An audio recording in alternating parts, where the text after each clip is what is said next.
Hey everyone, Gaijin Goombah here. I come to you today overly ecstatic about a growing trend of indie video games. Something that not only helps revolutionize the industry as a whole, but also something that very well may change the way we view educational tools forever. A new genre called world games. And no, I don't mean the Olympics, and no, I'm also not referring to those boring educational games that had almost zero gameplay. I'm referring to a new breed of games that are not only involving and fun to play, but also subtly teaches the player about various cultures. A while back I spoke about Koei and its vision to teach the player Japanese through a JRPG system.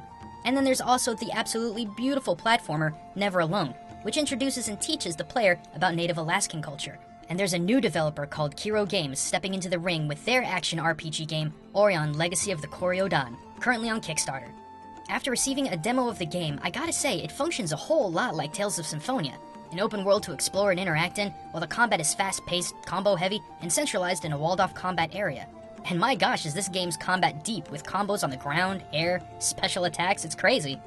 But the world you explore is also vibrant, active, and stylized. To me, it gives off the era of Avatar: The Last Airbender, and that is more than welcoming in an era of dirty brown depressing games. But I think what really is cool about it is just how much real African culture is used in this game. Much like how Never Alone was under the consulting of village elders and other keepers of ancient culture in Alaska, Kiro'o Games is headquartered in Cameroon in West Central Africa, whom borrow historical African tales and traditions and mixes them in a modern style of art design and gameplay aspects. It's a story about fantasy Africa as told by Africans.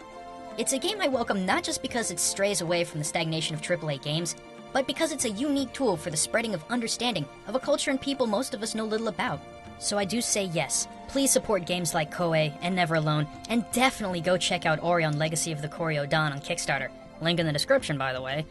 And I promote these games not because they paid me or even because they approached me.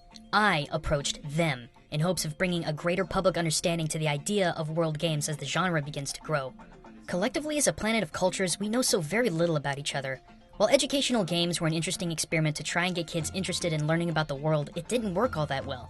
But games like this, which are active games that get the player invested in what they're doing, there are all kinds of opportunities to learn while having fun. So if you're like me, interested in the potential that world games have to bringing cultural understanding to a new generation of kids, I highly suggest you keep an eye out on games like these. Look for them on Kickstarter and Steam Greenlight. They may be small, but they're growing fast. And thanks for listening, guys, and I really mean that. Until next time, this is Gaijin Goombah signing out.